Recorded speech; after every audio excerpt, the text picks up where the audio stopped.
this whole thing with Trump and the COVID, we touched on it on the meme time thing. I don't know what the play is on this. I think there's some sort of play at hand.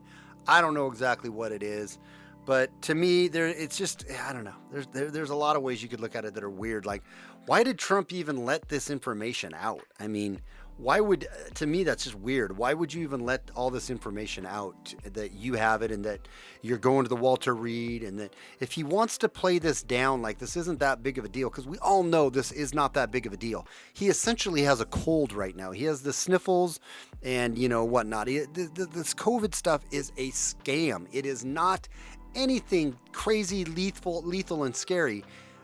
Why is he even letting it play up is one of the questions I have. It's like, I don't get that. Well, because I think with the way that things leak to the media, if he didn't say anything about it, True. The media would find out about it. And so that would just be bad for Trump. So I don't really think that he's got a choice. He's got plenty of people around him that are willing to act like snakes. Yeah, I know. I suspect that's the issue. Speaking of snakes, Tom Arnold. Actor Tom Arnold shares Trump aide's personal cell phone number hours after she tests positive for COVID-19. Twitter takes no action. Check this out. Outspoken liberal actor Tom Arnold tweeted out what he claimed was Hope Hicks' personal cell phone number after news broke she was positive with COVID-19. And Twitter has taken no action against him. Can you even imagine if this was anybody on the right that tweeted out somebody's actual phone number, politically minded? The outrage and the absolute backlash that would cause. It's just, the hypocrisy is deafening on this one. Deafening. Yeah, and unfortunately, it's something that happens so often that we just expect it now, and we really shouldn't. We really need to get better at getting that left-wing outrage mob going. I think we need to start up a bloody hashtag dump the Trump thing where we get people to go and take a shit at the houses of people like Nancy Pelosi and that. Like, take the lead of that homeless guy, and just get a movement going in both senses of the word. It says, that's funny. It says, in a since deleted tweet, Arnold reportedly wrote, "Silent thoughts and prayers aren't enough for national treasure Hope Hicks. She needs to hear them." Then he shared what he said was her personal cell phone number. Sharing someone's cell phone number is a violation of Twitter's conduct rules. It's the reason Kanye West recently got locked out of his account. But Arnold's account has been active since the posting, enough that he even responded to reports he'd shared the phone number and appeared to defend himself. "I was being nice," he wrote in one posting about it. "I was being nice," Tom Arnold shares Hope Hicks' cell phone number after she tests positive. Tom Arnold shares Hope Hicks' cell number after she tests positive. I just read that. According to Twitter spokesperson, the company did not take any action against Arnold's account. In another tweet, hashtag Hicks' name, Arnold responded to an MSNBC produced list of White House officials who have traveled with the advisor to the president by saying, "I think Rudy Giuliani and Trump Sr. are the only two old enough to die. It is what it is." Jeez, man. It's just the absolute two-facedness of this is just, again, it's really staggering. It's really staggering. You can feel the love, can't you? Oh, my gosh. You can feel the love and the tolerance. Oh, yeah, I know. Yes, exactly. You can. I mean, that's like for this article here. Yeah, talking about love and tolerance, right? Trump COVID-19 diagnosis elicits cheers as resistant fails to realize a Mike Pence presidency would be their worst nightmare. It wouldn't be, but they they freak out about it. But some of the tweets here: older male, overweight, the factors that make Trump more vulnerable to COVID-19. Shocking and shameful, the now deleted tweet was a reaction to President Trump's positive post. Piers Morgan said that. Let me go down here to some of the tweets. I think they're on here. But we never ever. I want to see if I have some of the tweets here. This is another weird thing about Simpsons Strike Again. The image of Trump in a coffin. They've been right about a lot of stuff, so it's like kind of weird that they're. Oh, I thought this was going to share some of the tweets. I hope they're not right about that. No, I know. I hope not too. It's one of my conspiracy theories on the whole thing that maybe that's what they're playing at it. But basically that tweet was I just wanted to talk for the headline. I didn't want to go through that article. But like you're talking about the left, the tolerance of the left, how talking about hypocrisy again, how much they're raging, their hatred, their TDS is glowing like a nuclear freaking popsicle right now. their hatred for Trump and how Twitter has just melted down with the news and said some of the most vile, terrible things. He's going to be fine unless they really did hit him with something that's really bad, and it is going to totally F him up. If it's truly just COVID, he's going to be absolutely fine. And my what he's doing with this, we'll see when he comes out on the other side. If he comes out and he's like, it was no big deal, I was fine, I got the sniffles, moving on. It was fine, it was no big deal. It was absolutely, I'm fantastic, terrific, better than ever. Then we'll know that maybe that was maybe it was a ploy just to, I don't know. I don't know what the ploy is, but I know that if it's really COVID-19, we got nothing to worry about at all. Nothing to worry about at all. Yeah, and being Trump too, of course, he will have had the hugest dose of COVID-19 that is possible to get. It will have been huge, the best dose, the biggest dose. It was beautiful. It's terrific. It was wonderful. It was amazing. It's an amazing dose. It was the best dose. Yeah, I know this one here. This is another one that I kind of wanted to, I think, touch on.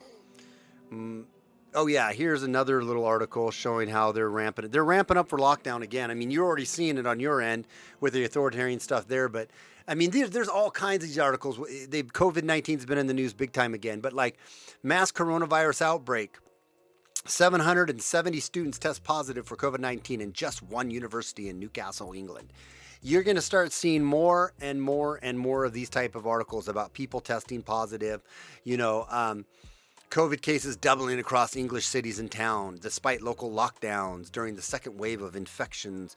This is just going to be the next new thing we see ramping back up, as we all predicted, as everyone knew was going to happen come the fall, that everyone was going to ramp it back up and get all hysterical about the COVID-19 again and get us all heading back for a lockdown.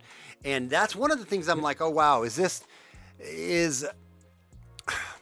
I have to be careful because I don't want to offend. I don't really care if I offend people. You get offended. I've had my questions about what's Trump really doing. It's like, is this his way to, because he's flouted the mask mandate and now he's been told by handlers if he's being handled. I don't know if that's true. He's either not being handled and he truly is. It's him against the world, or it's a show that it's him against the world. It could be either one of those. We really don't know. Obviously, I want to say it isn't him again. It's not him playing a show, that it's him against the world. But if it is him playing a show, this is a perfect way for him now to get all of his followers on board with wearing masks that have been against it and been using him as a shining example. This is bullshit. Because that's the other narrative out there that Nancy Pelosi made sure to say that, well, if he would have wore his mask, this probably wouldn't have happened. I paraphrase, but basically everyone's saying it's his own fault for getting it, right? So it's like, is he going to come back out on the other side and say masks are important? If he comes out on the other side and says masks are very important and I encourage everyone to wear a mask, I was wrong not to wear a mask. At that point, I feel like I'm out. I feel like that will be the final straw. I've already had my issues with him pushing the vaccine. So I'm going to have real problems if he comes out on the other side of this and now is all over the seriousness of it. If he comes out on the other side and says it was no big deal, I was absolutely fine, that's going to help me out. Does that make sense, what I'm saying? Yeah, perfectly. I agree with that. Yeah, I don't think I would like to see Trump coming out and saying, yeah, everybody needs to wear masks and all this other BS. I mean, we now know enough about this virus to know that the hysteria that was whipped up in the early days when we're seeing what went on in China and we heard what went on in Italy and Spain, all of that stuff was massively overblown. The whole point of these lockdowns was about, what was it all about? Remember? Flattening the curve. Right. The curve was flattened. The curve was flattened by the fact that people didn't get sick. You know, like if you're a healthy person, you didn't get sick. And even if you did get sick and needed to go to hospital, you weren't ending up in intensive care. Right. So this whole thing, that the curve flattened itself by not making a lot of people sick that we were expecting that it would. So the reasoning for the lockdown, the continuation of the first lockdown, the reasoning was bullshit. But now we all know that it's bullshit. I mean, we are just being gaslit completely. Yeah. I expect that we'll probably get cut off this stream in a second for me saying that, but that's just the reality of it. We were told that we were told babies are going to get sick. They don't. Children are going to get sick. They don't. Or it's rare that they do. People in their 20s, 30s, 40s are going to be getting sick. and they're going to need hospitalisation. That, generally speaking, is not true. In rare cases it happens, but most of the time it doesn't. So it's not the number of cases, it's the issue. It is how many people go into hospital, how many people are needing intensive care, how many people have to be put on ventilators, and how many people die. And why is it only the right that's talking about that you have a 99.997 chance of being absolutely fine if you catch COVID? Why is nobody talking about the big numbers? They're always like, oh, the cases are going up. Oh, more people have tested positive. Oh, the cases are going up. Even if you're over 77, I think it's 94% of people, 95% of people over 77 with are the ones you still have a 94% chance of being just fine. Those are pretty damn good odds right there, And so, and the pumping up of the number, the dishonesty in the numbers of people that are anybody who dies and has been tested for COVID, that are COVID death. There's so many holes. It's like Swiss fucking cheese, man. And nobody focuses on that. Everything's about the cases. Oh, more people are being tested. Oh, it's just hysteria. And so getting back to the Trump thing, if he doesn't come out and say, this was no big deal, I was fine, I had the sniffles, I'm completely okay, blah, blah, blah, blah, blah. If he comes out and says anything other than that, I'm going to have a real hard time believing he's truly on our side. That's just the honest truth. I would still support him over Biden, but the support would be a lot less, and I would be, ramping up the prepping even more. I mean, I was saying to somebody recently, I think the state that we're in at the moment and how desperate it is the fact that all of us who are supporters of freedom are looking at Donald Trump saying, Donald Trump is the only hope that we have got left for the free world. Donald Trump. I know, he's not the guy that I'd want to be betting my life on. I know, we man. are. We're freedom on him. It's a worry. And honestly, I think really we're doing that, and we should be thinking, we should all be rising up collectively, if I may use the word, and saying we're the only hope. Us rising up against this and pushing back in unison against this and against our authoritarian governments, putting it in, putting on. That's our only hope. And sadly, I'm not seeing this. And the 5D, I don't know if Modus was joking around. He's playing 5D chess or not, or if he was just joking on that. I don't buy into that stuff anymore, because you're going to see nothing happen with Hillary. You're going to see nothing happen with these new leaks that have happened that clearly, undeniably prove that falsity, that there was an attempted coup against Trump, and that coup's not done, guys. I'm doing some research on a color revolutions, kind of like what Glenn Beck talked about. I'm going to do my own series and thoughts on that in a couple videos coming up here in the next few days. We are in the midst of whiteboard. Yeah, I should. We're going to be in the middle of a coup, or we are in the middle of a coup. But the fact that Hillary and all of this FISA warrant stuff has been proven and nothing's happened, and it went from the Durham indictments, right, that were coming out, to the Durham report that's coming out. And there's nothing that's going to happen to Hillary on that. Mark my words on that. Nothing's going to happen to her. They're not going to do anything. So it's like, and there's not enough time to drop and make their case at this point. And everybody, if they were to drop it now, would say that's just Trump being an autocratic leader that is a dictator and is now arresting all these people because he wants to stay in power. He would have had to really start opening this up and doing it before to give enough time to really show the people, no, I'm not, this is the truth of what happened and here's why it was bad. And these people are arrested. He doesn't have enough time to do that now. 30 days before the election. We don't have enough time to do that. That ship has passed. That ship has sailed. And so, and for him to come out on that right before he got COVID, he came out and said, it's a shame, it's a travesty that these people aren't arrested. Something needs to be done. Something needs to be done. We need this. There was a coup. There was an attack against us. Something needs to be done. And he's the president and he's saying something. Well, then do something. Force your hand and make it happen. But he doesn't. He always puts it on Bill Barr and he puts it on John Durham, and they haven't done it and they haven't brought their report out. There's no more time for fucking around. We don't have enough time anymore. So the 5D stuff, no, I don't buy that. I don't buy that. This whole Q stuff, I'm sorry if that makes you mad if I got Q people in here.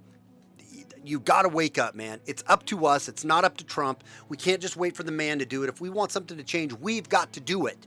We've got to say, this is this far and no farther. We're not taking this anymore. That's what I think. Yeah, that's right. At some point, you have to say, trust the plan is no longer working, and I think that we are extremely close to that point. I mean, certainly, here in Australia, I mean, things are kind of critical. where we are. I mean, if Trump is not on the side of freedom, then Australia is screwed. It's over for us. We won't be a free country. No, and it's critical for us, man. Like we are literally losing the capacity to talk, and we're at risk of arbitrary, detention. It's just this is crazy. So I'm hoping that Trump gets his shit together soon. We need to start seeing the swamp drained. But these people have got to start getting done. We all know Hillary is a fraudulent criminal.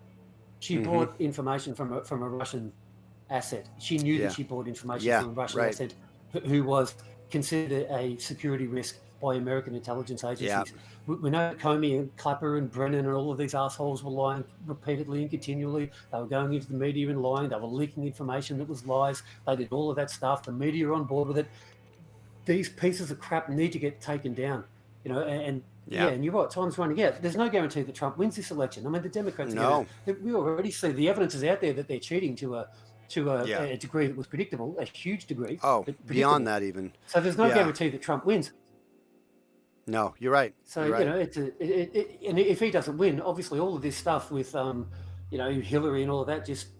doesn't matter. That, it's gone. I think it's already gone, dude. I think all of that is just a Playhouse 90 to keep us holding on. And I hate to say that, but I feel like that's what's happening. And it's sad. And it's not going to happen, guys. That the cabal that we think was going to get taken down, it's not by Trump, not solely by Trump. It's going to take more than that. So, I do agree that it's going to take a hell of a lot of people to just stand up and say, no, you know what, screw this. Yeah. We're not taking this anymore. Because ultimately, I remember I was saying this to people a couple of years ago, I think I said it a couple of times in your live stream, people are saying that you have the Constitution to defend you. It's the wrong way to look at it. It's a dangerous way to look at it. The Constitution is a bit of paper. Yep. You defend the Constitution and then the Constitution defends you. Right. That's how it works. The Constitution in and of itself does absolutely nothing. It's an inert piece of paper that's got stuff written on it. That's it. Yeah. No, you're right. Totally right. All right.